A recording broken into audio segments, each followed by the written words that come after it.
sinyal dakwah, menyampaikan kebenaran, membangun peradaban. Takut maha Allah, sungguh karunia yang besar, karunia yang besar bagi umat Islam.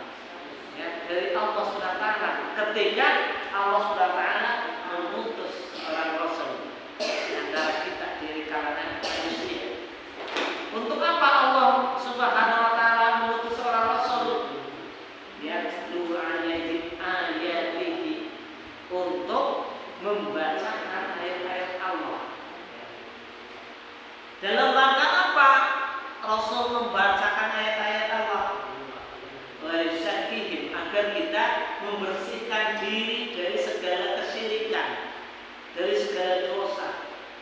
Wasyakihim, dibersihkan baik diri, jadi nanti dengan risalah Islam, dengan Islam itu kita dibersihkan dari berbagai sisinya, dibersihkan dari mulai jiwanya. Jadi wasyakihim itu membersihkan jiwa, juga membersihkan harta, ya. Tazkiyatul amwal, membersihkan harta juga dengan infak, sedekah, zakat.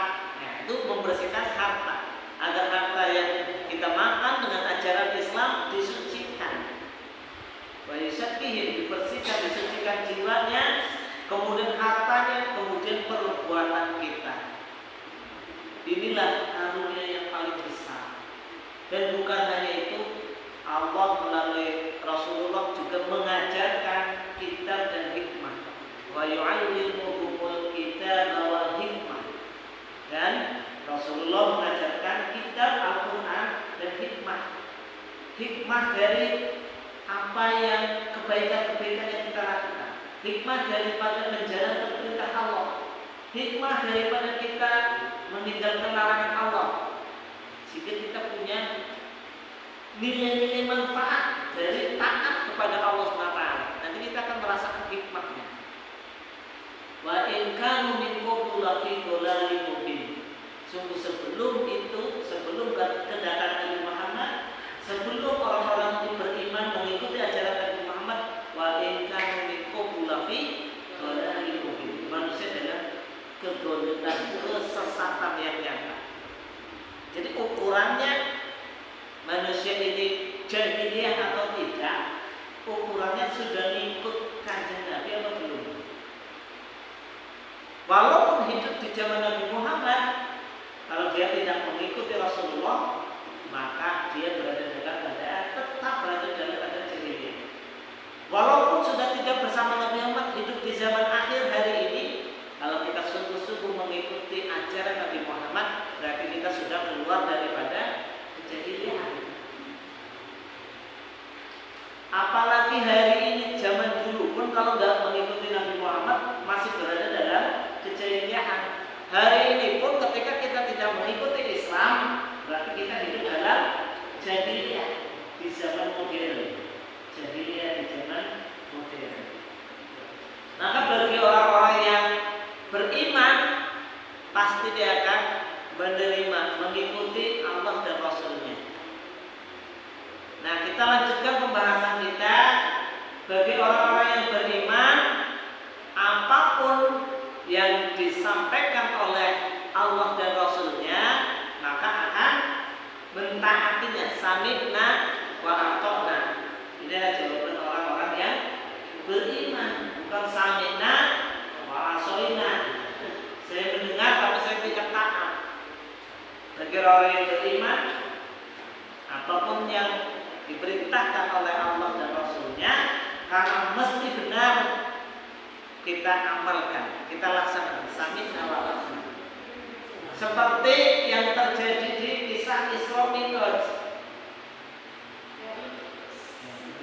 Di kisah Isra Mi'raj, ketika Nabi Muhammad menceritakan peristiwa Isra Mi'raj, pada percaya apa enggak? Nah, sebagian besar manusia tidak percaya. Apalagi peristiwa Isra Mi'raj ini sangat tidak masuk akal di zaman dulu.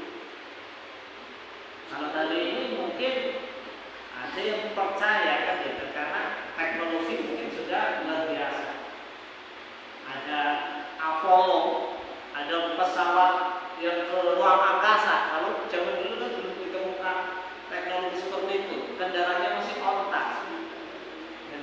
mungkin berjalan dalam waktu yang singkat, dalam waktu semalam, sehingga akal manusia tidak mencapai. Maka iman ada kalanya nanti tidak masuk akal, tidak bisa tidak bisa diprediksi atau tidak bisa dinaluri secara akal, tidak bisa. Ini berbicara kata adalah iman. Nah, maka berbicara Isra Mi'raj ini juga nanti yang berbicara adalah iman.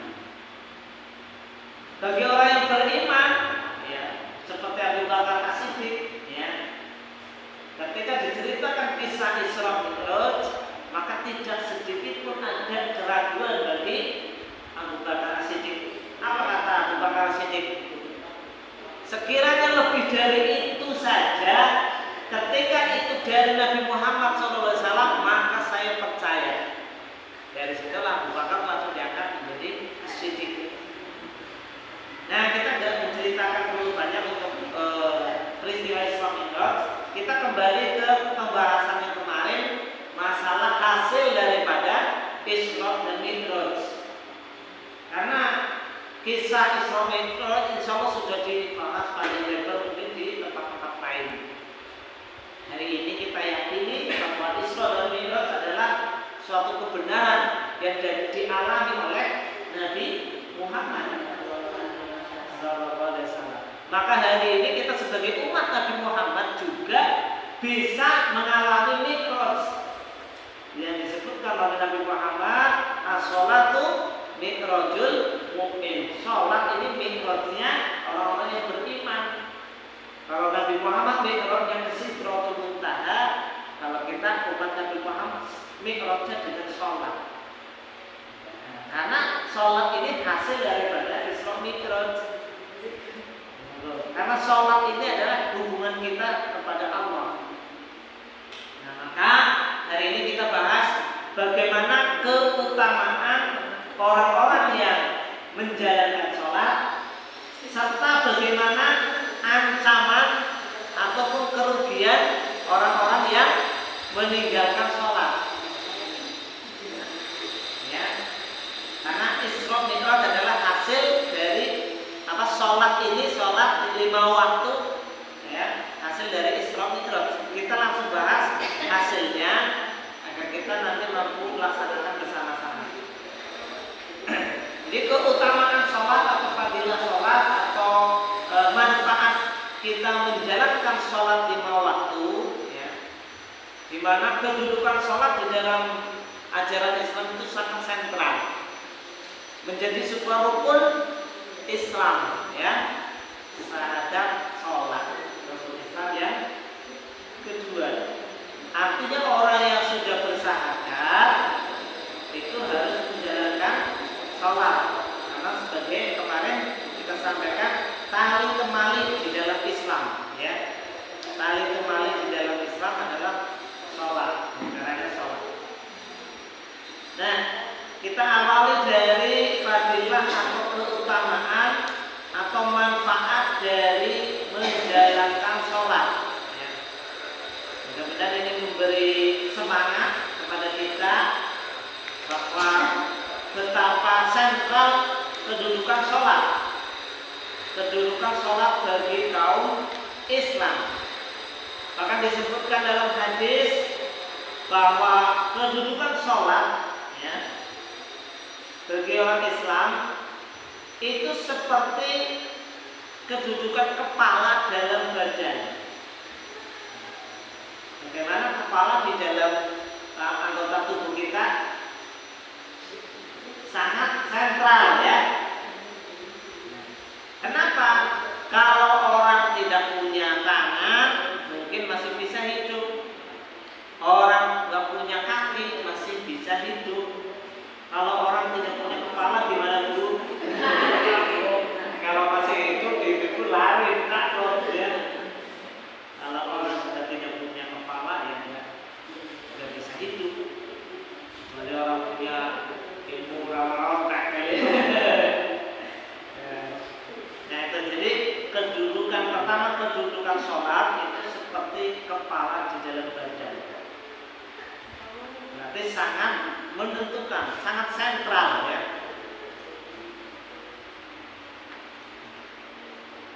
Saking sentralnya tadi, maka ini menjadi rukun di dalam rukun Islam ya, kedudukan sholat. Kemudian tadi kedudukan sholat seperti kedudukan kepala pada bagian badan atau anggota badan. Jadi kedudukan sholat dalam agama adalah seperti kepala pada badan, itu hadis.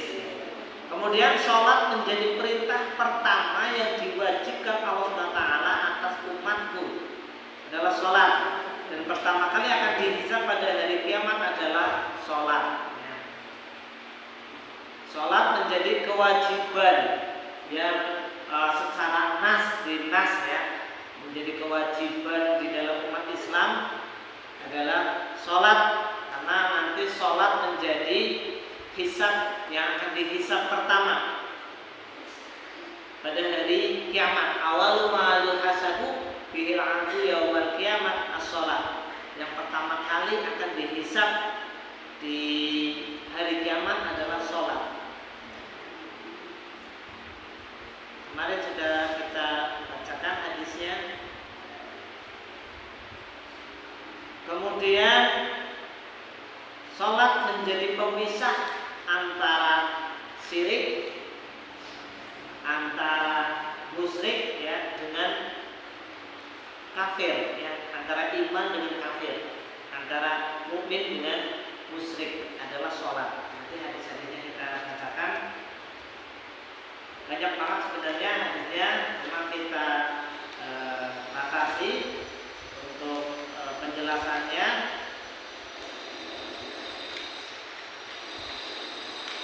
Hadis tentang sholat ya, fadilah sholat itu banyak banget.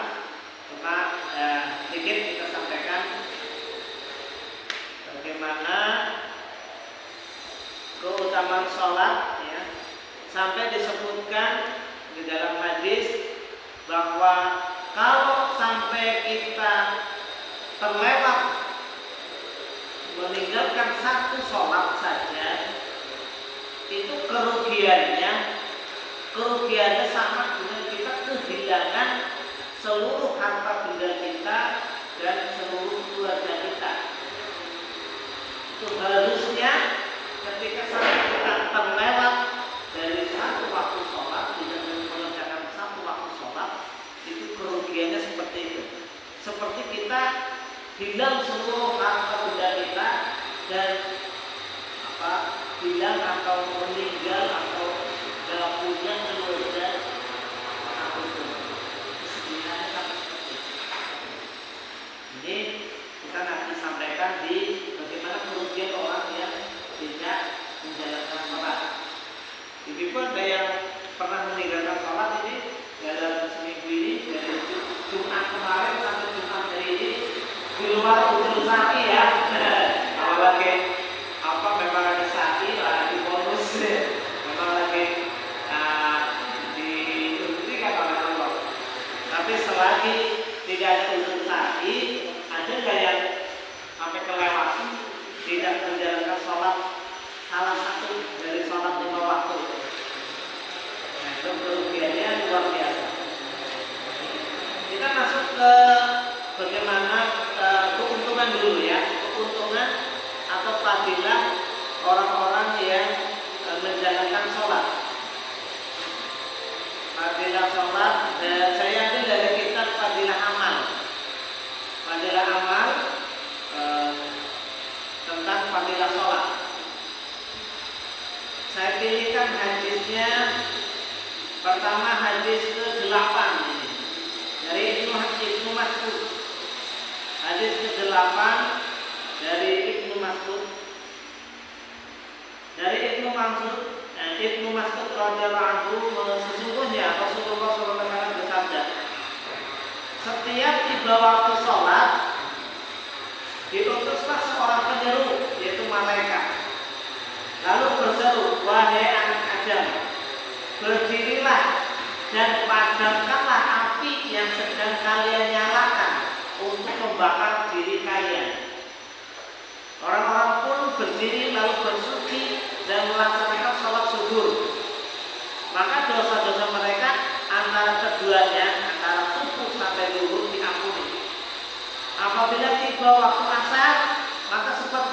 juga, waktu maghrib seperti itu juga, dan waktu isya seperti itu juga. Setelah isya orang-orang pun tidur, maka ada sebagian orang yang menghabiskan malamnya dengan kebaikan, dan ada juga yang menghabiskan malamnya dengan keburukan. Ini berarti bagaimana sholat benar-benar menjaga kita dari api neraka. Dan setiap sholat dari sholat ke sholat itu menggugurkan dosa-dosa yang kita lakukan. Makanya tadi di antara isya sampai subuh itu masih ada yang menjalankan sholat ya dengan mengurangi tidur, kemudian menjalankan sholat. Itulah yang memenuhi malamnya dengan kebaikan.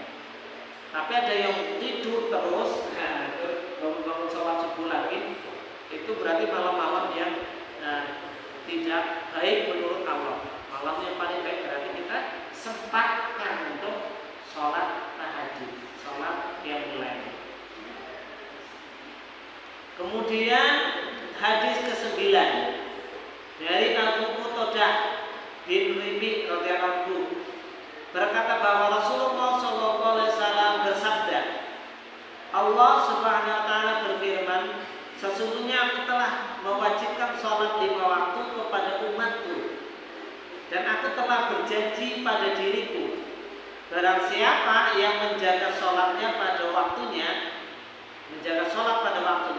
niscaya aku akan memasukkannya ke dalam surga dengan jaminanku. Dan barang siapa yang tidak menjaga sholatnya, maka tiada jaminan baginya di sisiku. Ya, sholat menjadi jaminan Allah. Ketika kita menjaga waktu-waktu sholat, makanya sebaik-baik amal itu sholat di awal waktu. Kita jaga waktu sholat, insya Allah Allah akan menjaga kita. Allah berjanji, ini hadis qudsi ya, hadis qudsi. Jadi Allah berjanji akan menjaga kita kalau kita menjaga sholat, waktu-waktu sholat.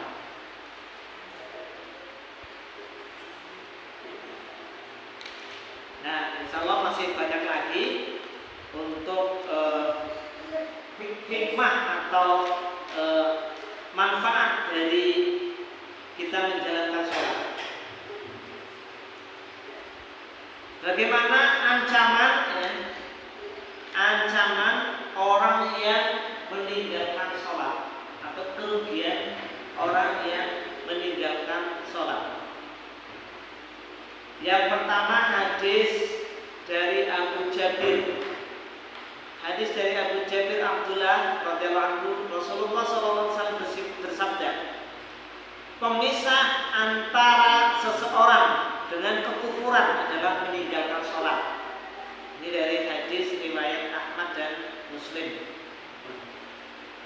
Dan dari hadis Abu Dawud ya, sabda beliau, pemisah antara seseorang dengan syirik dan kufur adalah meninggalkan sholat. Abu Dawud dan Nasa'i meriwayatkan dengan lafal tidak ada pemisah antara seorang hamba dengan kekufuran kecuali meninggalkan sholat. Jadi ini hadis-hadis bagaimana ancaman orang yang takut sholat ya. Kemarin kan ternyata dengan perintah kewajiban sholat manusia dibagi menjadi tiga golongan. Kemarin apa? Yang pertama adalah tarkus sholat, orang yang berani meninggalkan sholat. Bagaimana hukumnya orang yang meninggalkan sholat? Tadi dari hadis-hadis yang kita bacakan, bisa tergolong kufur, bisa tergolong musyrik ya. Atau tadi terpisah antara iman dengan kekufuran adalah sholat. Ini yang pertama. Jadi jelas ya, orang yang tarkus sholat ya, tadi hukumnya seperti itu. Kemudian yang kedua, orang yang menjalankan sholat tapi masih celaka. Fawailul lil musallin, celakalah orang yang menjalankan sholat fi sholatihim sahun, tapi orang yang lalai di dalam sholatnya. Sholatnya lalai. Sudah sholat tapi masih lalai. Kemarin kita sudah bahas. Kenapa sholatnya bisa dibilang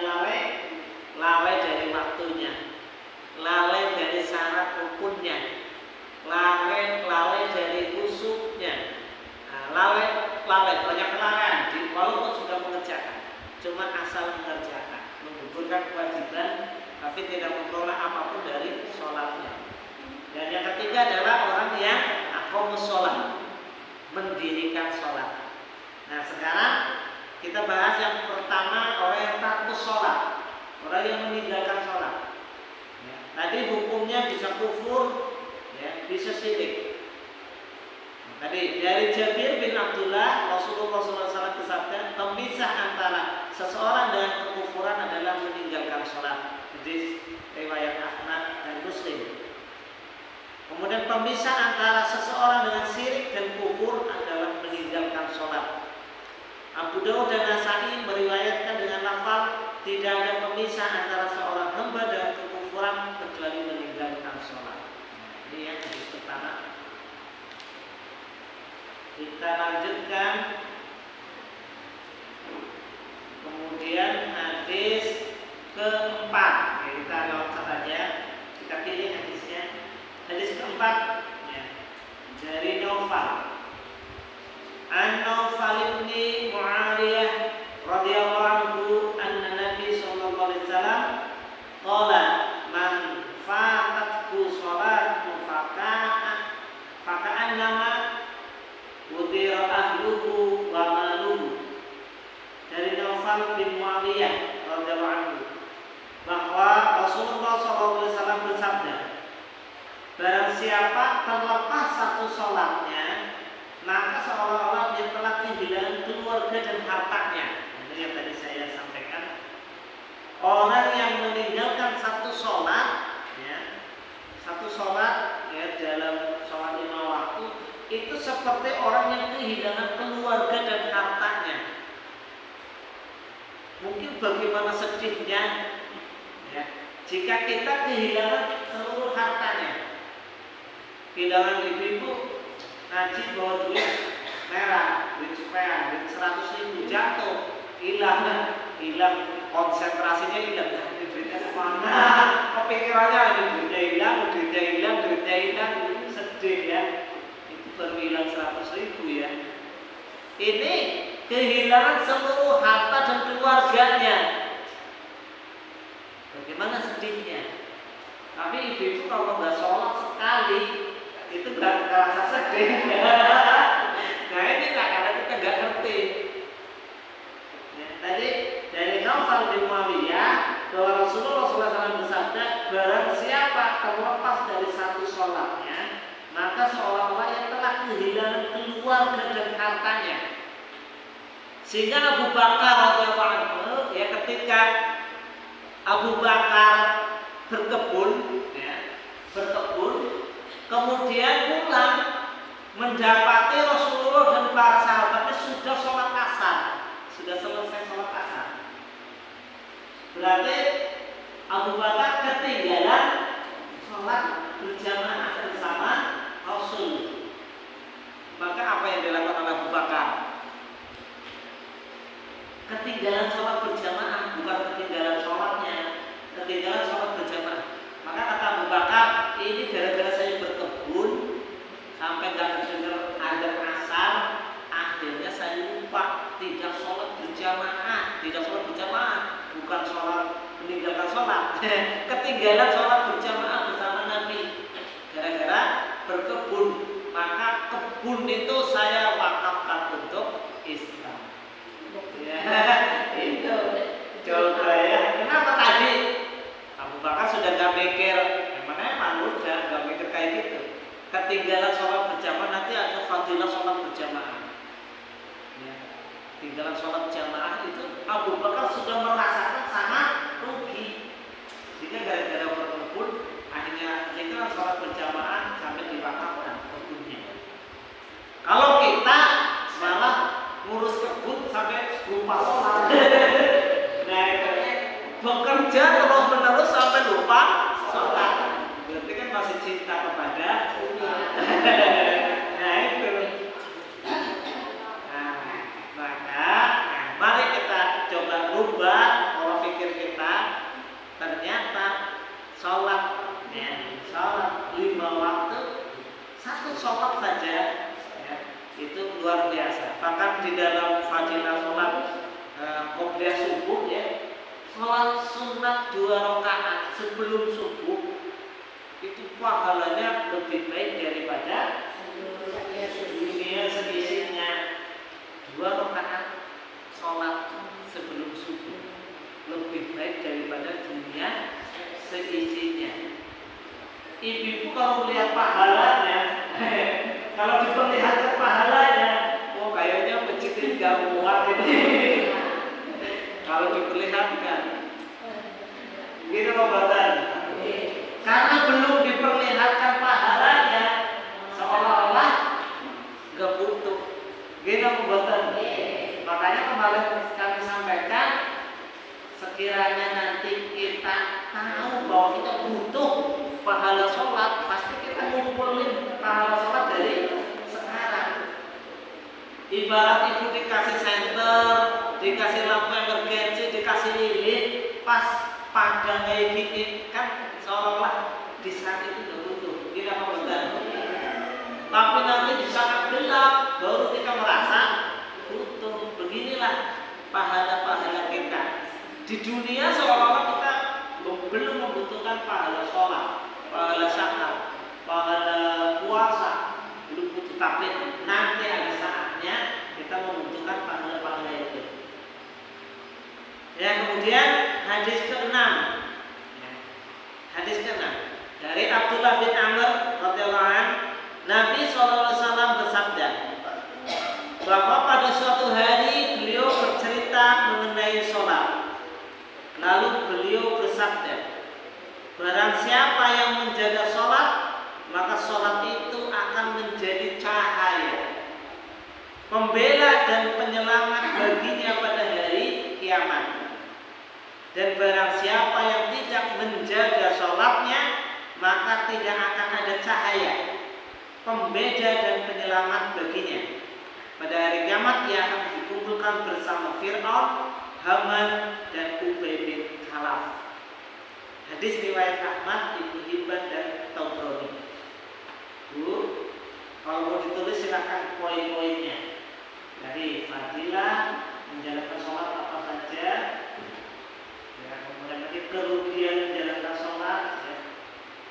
Hadis yang ini membicarakan bahwa barang siapa yang menjaga sholatnya, maka sholat itu akan menjadi cahaya. Sholat akan menjadi cahaya, membela, menjadi pembela dan penyelamat baginya di hari kiamat. Bahkan semenjak hari di alam kubur. Ya, hadis yang kemarin kita bacakan ketika Rasulullah ke Masjid Nabawi, ternyata tukang sapu di Masjid Nabawi sudah meninggal. Sehingga ceritanya, sehingga Rasulullah mencari mana ini tukang sapu yang biasa menyapu di Masjid Nabawi. Kata Abu Dzar ya, sudah meninggal. Akhirnya Rasulullah sholat, dan sholat Rasulullah menyinari alam kubur. Ya, itu hadis.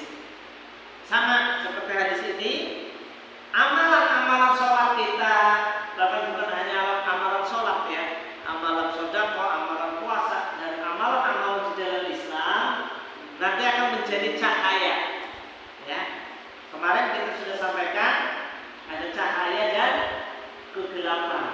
Ya, ada orang-orang yang nanti bercahaya, ada orang-orang yang dalam kegelapan. Masih ingat yang kita ceritakan kemarin? Orang yang nanti dalam kubur kegelapan, dalam akhirat juga dalam kegelapan, karena tidak pernah mempersiapkan cahaya di alam dunia. Ternyata mempersiapkan cahaya itu kalau sudah gelap apa kalau masih terang? Terang. Kemarin kita sudah sampaikan ya. Nah, ini hadisnya. Hadisnya tentang bagaimana pahala sholat, amalan sholat menjadi cahaya. Dan kemarin kita sampaikan seluruh amalan kebaikan kita di dunia nanti akan menjadi bekal untuk alam kubur sampai ke alam akhirat, menjadi cahaya. Ya, Al-Qur'annya surat Al-Hadid ayat 12 sampai 14. Kemarin sudah dibaca, mau dibaca lagi. Hadisnya ini tadi hadisnya dari Abdullah bin Amr. Ya. Kalau mau dibaca surat Al-Hadid biar kita ingat lagi karena sudah dibaca berkali-kali pun kita sering lupa ya, namanya juga manusia ya, pelupa. Surat Al-Hadid surat ke-57. Surat ke-57 ayat ke-12 itu yang bercahaya.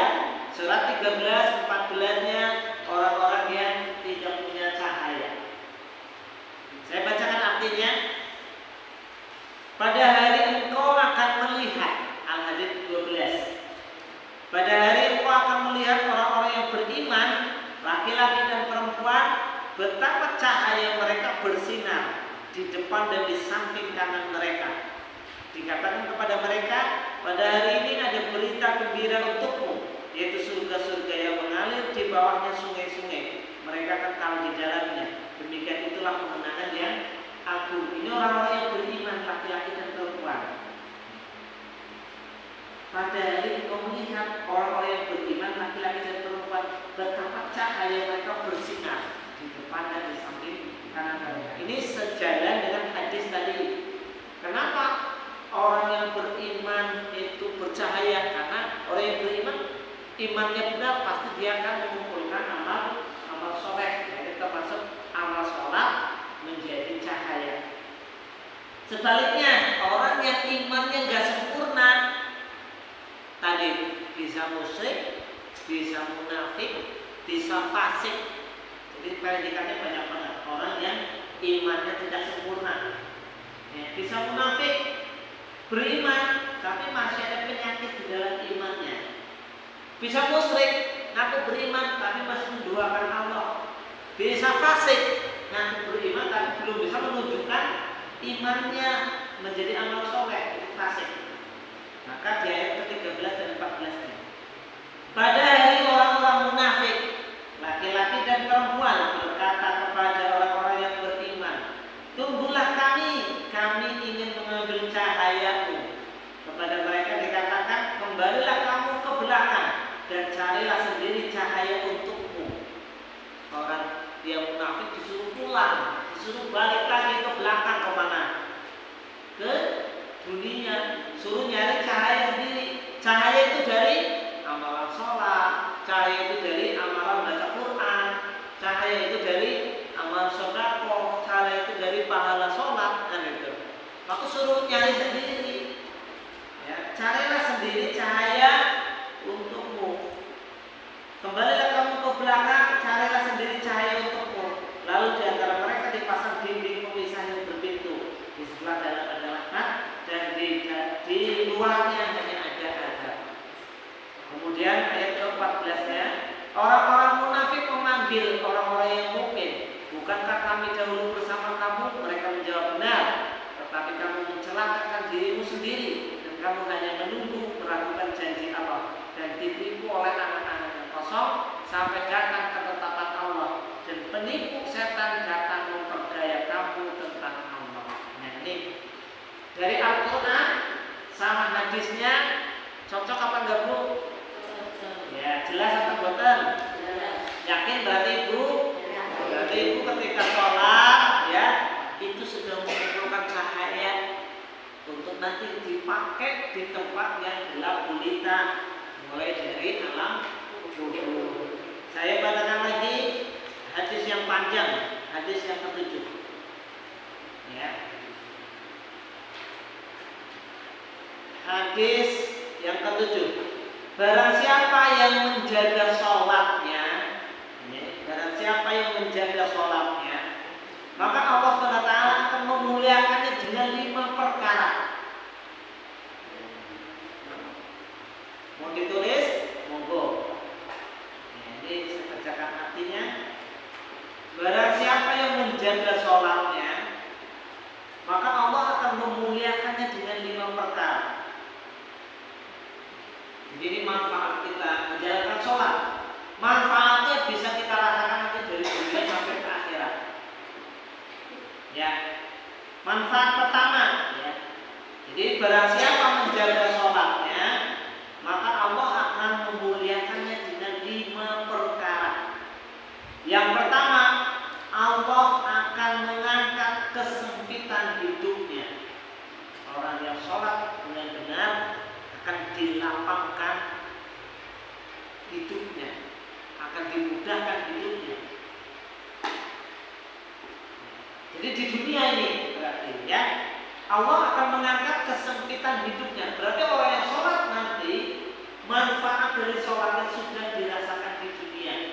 Bahkan menyehatkan badan, ya kita menjadi teratur waktunya. Banyak sekali manfaat sholat, menyegarkan badan, karena kita disuruh bersih kalau sholat. Jadi kehidupannya akan luas. Jadi pertama manfaat sholat langsung dirasakan di dunia.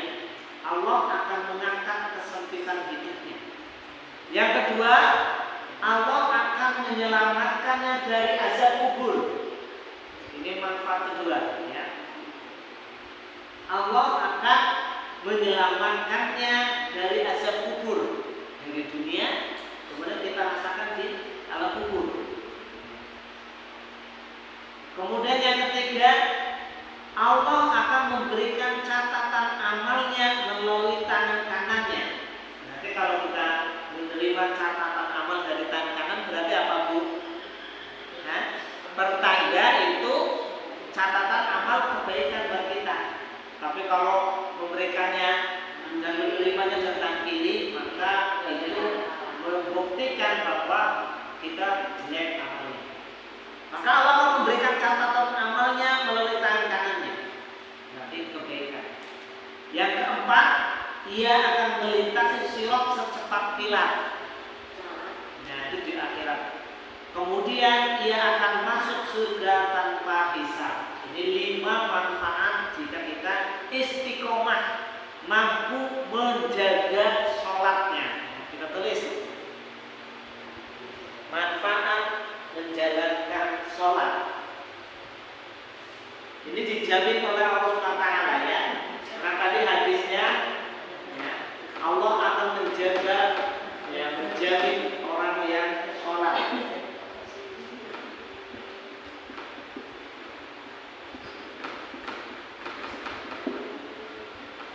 Satu,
itu manfaat 5 manfaat menjaga sholat.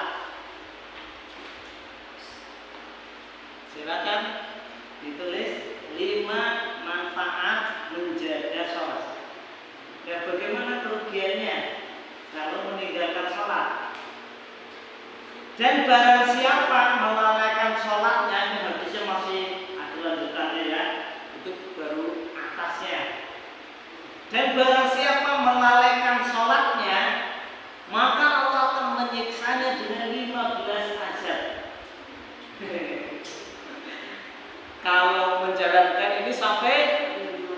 mendapatkan 5 dari dunia sampai akhirat, sampai masuk surga jaminannya.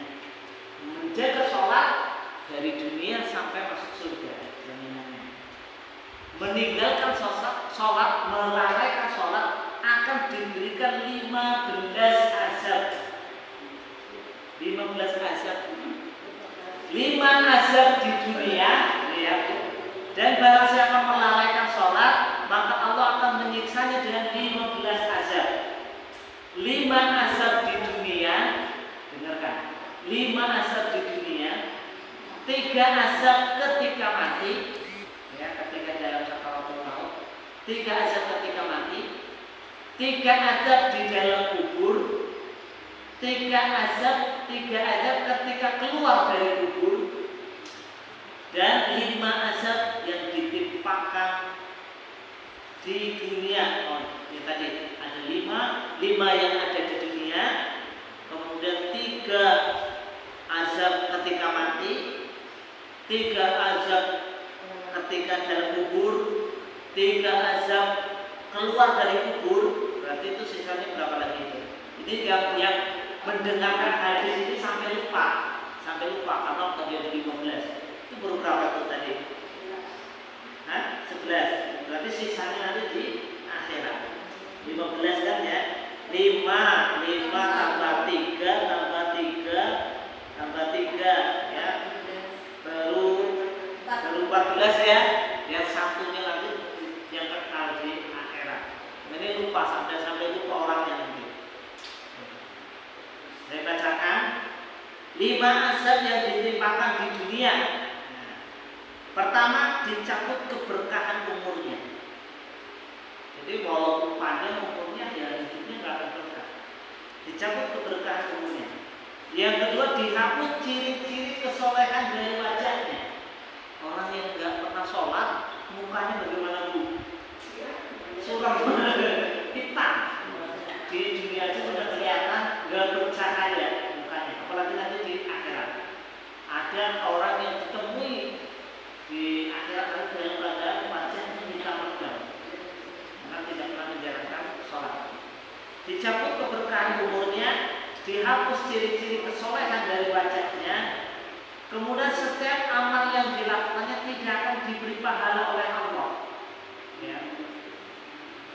Kemudian doanya tidak akan diangkat ke langit. Nah, itu yang di dunia. Yang kelima, tidak akan memperoleh bagian dari doa orang-orang soleh. Itu azab yang ada di dunia.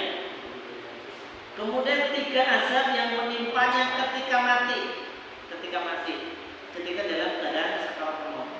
Yang pertama, ia mati dalam keadaan hina. Ya, ia mati dalam keadaan hina. Yang kedua, ia mati dalam keadaan lapar. Yang ketiga, ia mati dalam keadaan haus, walaupun semua lautan di dunia ini diminumkan kepadanya, niscaya tidak akan hilang hausnya. Itu ketika sakaratul maut, ciri-cirinya seperti itu. Padahal janji Nabi Muhammad itu umat Islam tidak akan mati dalam keadaan kelaparan dan kehausan. Nanti orang yang menjaga sholatnya kalau tidak akan mati dalam kelaparan dan kehausan. Tapi ini orang yang melalaikan sholat, walaupun banyak makanan dia bisa makan, walaupun banyak minuman yang makanan dia bisa minum, sehingga mati dalam keadaan kelaparan dan kehausan. Itu sudah ada bagian dari azab orang-orang yang meninggalkan sholat. Adapun 3 azab yang akan menimpanya di dalam kubur. Nah ini ya. Adapun 3 azab yang menimpanya di dalam kubur tadi di dunia, kemudian di saat sakaratul maut, dan di saat di alam kubur. Ya. Pertama, azab di alam kubur. Kuburnya akan menghimpitnya sehingga tulang rusuknya saling bersinaran, dikiprak sama bumi. Itu yang tidak perlu sholat. Jadi terhimpit ya. Orang sudah di alam kubur aja ditimbun tanah dalamnya bagaimana gitu. Ini dihimpit lagi sampai tulang-tulangnya bersinaran. Itu pertama. Yang kedua, api akan dinyalakan dalam kuburnya. Di dalam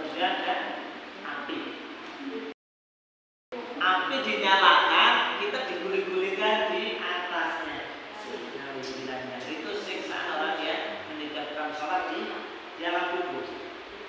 Kemudian dimasukkan ke dalam kuburnya ular berbisa yang bernama Sujraul Aqrab, yang kemarin saya sampaikan ya. Dimasukkan ke dalam kuburnya ular yang berbisa yang bernama Sujraul Aqrab. Kedua matanya dari api, kukunya dari besi, dan panjang setiap kukunya sama dengan sehari perjalanan. Ular itu berbisa dan berbicara. Ya, ular itu bisa berbicara kepada si mayit dengan suara menggelegar bagaikan petir yang menyambar. Aku adalah Sujraul Aqrab. Jadi setiap ini nanti ya, aku adalah Sujraul Aqrab. Tuhanku telah memerintahkan aku untuk memukulmu karena kamu melalaikan sholat subuh hingga setelah matahari terbit. Awas dulu, lupa sholat subuh sampai matahari terbit, dipukul oleh Sujraul Aqrab. Dan memukulmu karena kamu melalaikan sholat zuhur hingga asar, dan memukulmu karena melalaikan sholat asar hingga maghrib, dan memukulmu karena melalaikan sholat maghrib hingga isya, dan memukulmu karena kamu melalaikan sholat isya hingga subuh. Setiap satu kali pukulan, ular itu akan membenamkannya ke dalam tanah sedalam 70 hasta, dan ia terus menerus menyiksa dalam kuburnya sampai hari kiamat. Itulah Sujraul Aqrab. 3 siksa di dalam kubur bagi orang yang meninggalkan sholat. Yang pertama kan dihimpit tulang belulangnya sampai bersilangan. Yang kedua dinyalakan api neraka, api kubur ya. Kemudian digulung-gulungkan di atas api. Kemudian setiap waktu sholat itu ada Sujraul Aqrab yang memukul sampai terbenam kita. Adapun azab yang menimpanya ketika keluar dari kubur, yaitu pada saat terjadi kiamat ya. Berarti ini dari kiamat sampai terjadi penghisaban.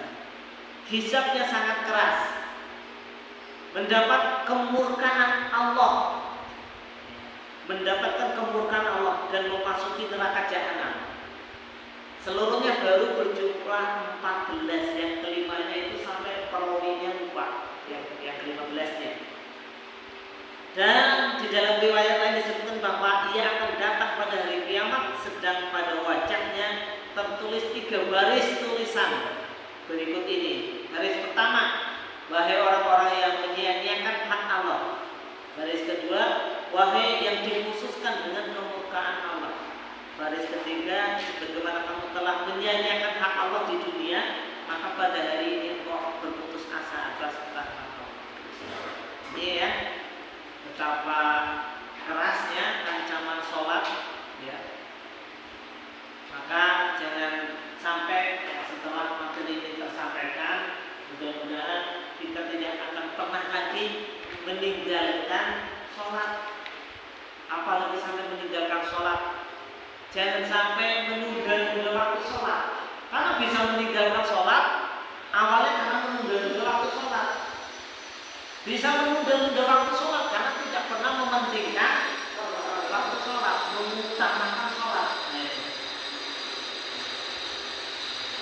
Jangankan orang yang tadi tanpa sholat, orang yang lalai ya, lalai di dalam waktu sholat, dia mengerjakan sholat tapi masih lalai, sehingga dia sholat di waktu yang di luar sholat. Ini hadis ke-8.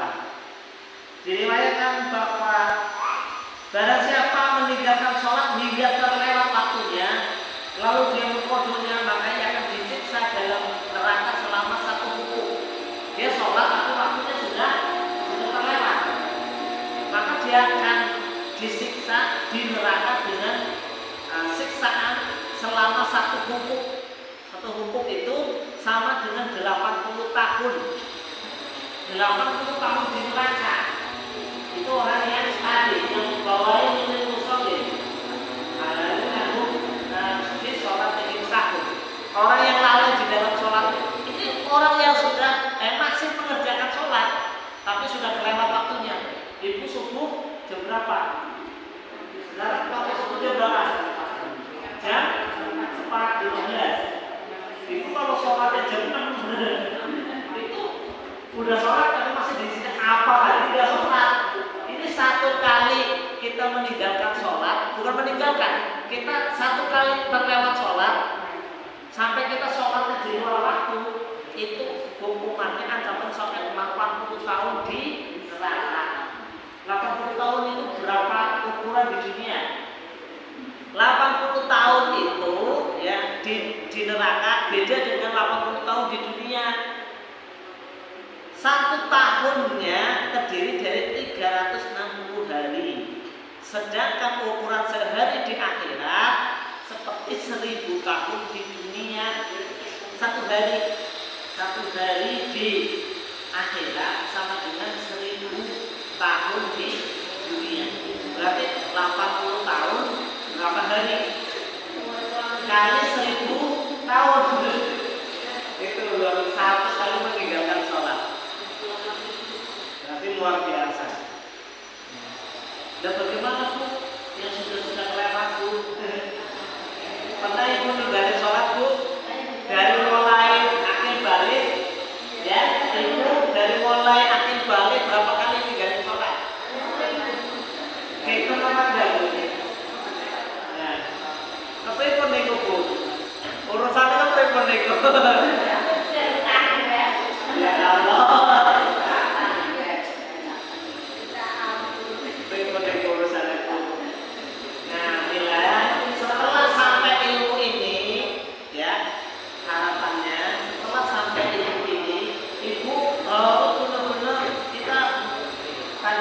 Bukan hanya sedih ketika kita sampai kelewat waktu, tapi benar-benar merasa takut kalau sampai kita tidak mampu menjalankan sholat.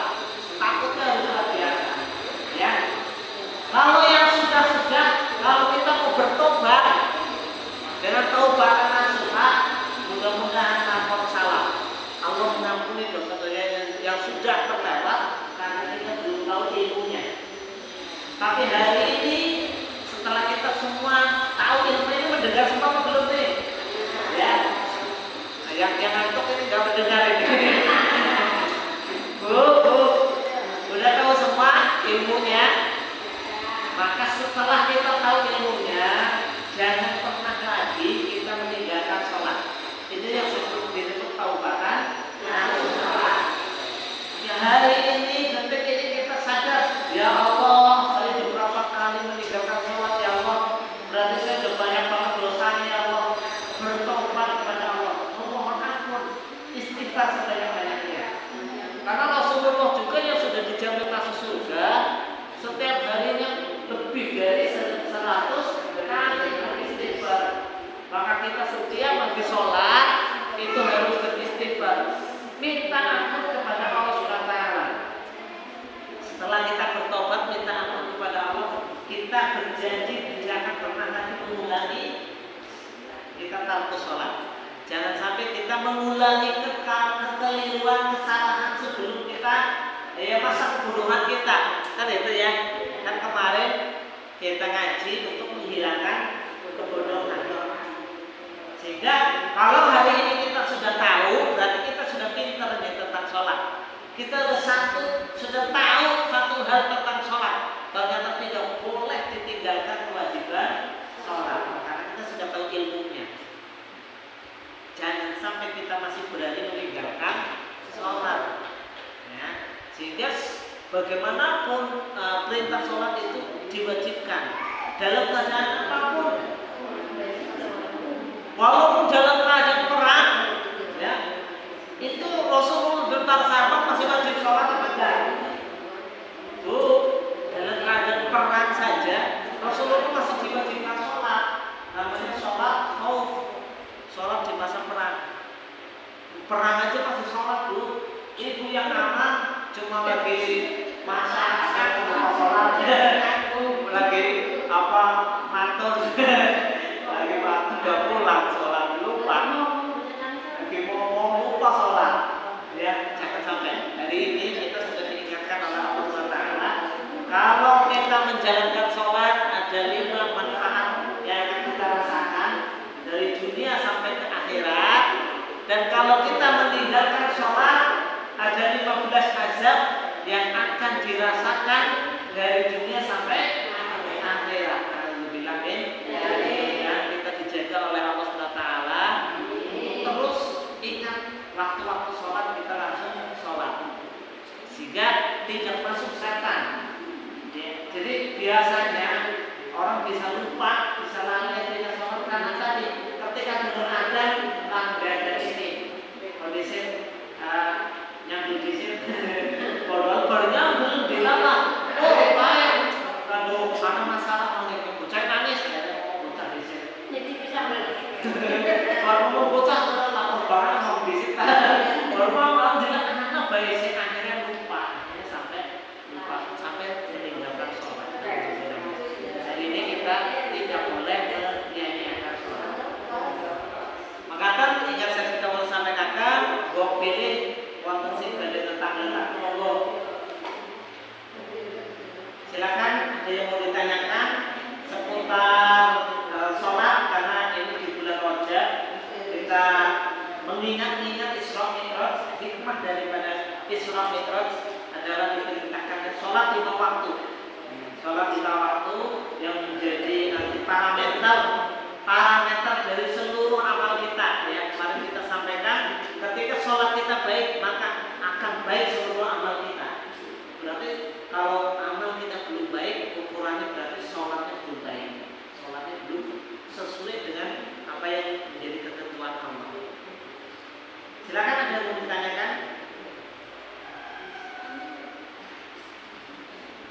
Monggo. Ada yang mau ditanyakan? Saya tadi sholat kali kakak kayak nonton video atau nonton masjid ke. Oke, sholat sunat di. Kalau Rasulullah memang sholat sunnahnya seringnya di rumah. Kenapa? Karena memberi hak rumah untuk menjadi tempat sholat, menjadi tempat ibadah. Tapi sholat jamaahnya itu mesti ke masjid. Itu kalau Rasulullah. Nah, cuma kadang kita ya kan ada yang di rumahnya repot banget. Akhirnya kalau dia sholat sunnah di rumah kadang nggak keburu, atau bagiannya habis dari masjid sholat lagi di rumah, kadang anaknya udah repot, akhirnya nggak ke kerja, ya akhirnya nggak terlaksana sholat sunnahnya. Itu ada yang mengambil ijtihad untuk sholat sunnahnya di masjid atau di tempat sholat seperti itu. Tapi tidak meninggalkan amalan-amalan yang lain di rumah. Kenapa? Jangan sampai rumah juga kosong, sepi dari ibadah-ibadah. Ya, di surat 24 ayat 36, surat An-Nur ayat 36 itu kita disuruh memberikan cahaya di rumah-rumah agar rumah kita bercahaya. Itu rumah kita dipakai buat sholat, buat zikir, buat baca Quran. Ya, surat 24 ayat 36. A'udzubillahi minasyaitonir rajim. Bismillahirrahmanirrahim. Fi buyutin adzinallah an turfa wa yuzkara fi hasbuh yusabbihu lahu fiha bil ghudwi wal ashar. Cahaya-cahaya itu ada di rumah-rumah. Jadi di rumah kita disuruh bercahaya. Kalau tadi sholatnya di masjid terus, di rumah nggak sholat sunnah, ya nanti rumahnya gelap. Ngajinya di masjid terus, di rumah nggak ngaji, ya rumahnya gelap. Makanya jadikan rumah itu untuk bercahaya, antufa, meninggikan kalimat-kalimat Allah, buat ngaji, buat zikir, buat sholat, ya, buat pokoknya seluruh perbuatan baik di rumah juga diamalkan, diajarkan ke anak-anak. Ya, antufa wa yuzkara fi hasbuh yusabbihu lahu fiha bil ghudwi wal ashar, untuk bertasbih, untuk zikir pagi dan petang. Ini diperintahkan di rumah untuk meninggikan ayat-ayat Allah, melakukan berbagai ibadah di rumah. Tapi juga tadi banyak sekali hikmah sholat berjamaah atau ngaji di masjid berjamaah seperti ini. Contohnya sholat subuh, ya, sholat berjamaah subuh itu Allah SWT menjamin tidak akan pernah kegelapan. Orang-orang yang gelap-gelap berangkat ke masjid untuk sholat. Itu diantara sholat subuh berjamaah hikmah sholat subuh berjamaah. Jadi di masjid tidak diperintahkan, terutama untuk laki-laki ya, terutama untuk laki-laki. Kalau perempuan sih tidak diwajibkan, tidak, maksudnya akan ada hadis yang mengatakan yang terbaik sholat lanina di rumahnya. Tapi tidak dilarang untuk sholat berjamaah. Artinya bagaimana di rumah juga terlaksana sholatnya, ya. Kemudian di masjid seperti itu juga terlaksana. Lagi Bu, begitu Bu. Jadi boleh sholat, makanya yang terbaik ya, yang terbaik sholat sunnahnya di rumah, nanti sholat wajibnya di masjid. Apalagi untuk laki-laki. Kalau untuk laki-laki memang ada yang mewajibkan sholat berjamaah, tapi ada yang mengatakan itu sunnah muakkad. Tapi Rasulullah itu tidak pernah meninggalkan sholat berjamaah. Itu sudah diwajibkan. Begitu, ada lagi yang mau ditanyakan? Cukup Bu? Cukup deh, alhamdulillah deh. Mudah-mudahan setelah hikmah, fadilah sholat dan ancaman tarku sholat kita sampaikan, mudah-mudahan kita tidak akan pernah lagi berani meninggalkan sholat. Selama akal kita sehat, selama kita masih hidup, berarti masih ada kewajiban sholat. Ya. Kecuali ada keputusan lainnya. Demikian yang dapat saya sampaikan. Dengan kekurangan mohon maaf. Mudah-mudahan Allah Taala memberikan kekuatan keselamatan kepada kita semua, sehingga kita dimampukan oleh Allah untuk istiqomah menjalankan sholat, dan sholat yang kita lakukan sampai berdampak pada dari fahsya'i wal munkar. Sholat yang kita lakukan sampai mampu mencegah perbuatan keji dan munkar. Demikian, banyak kekurangan mohon maaf.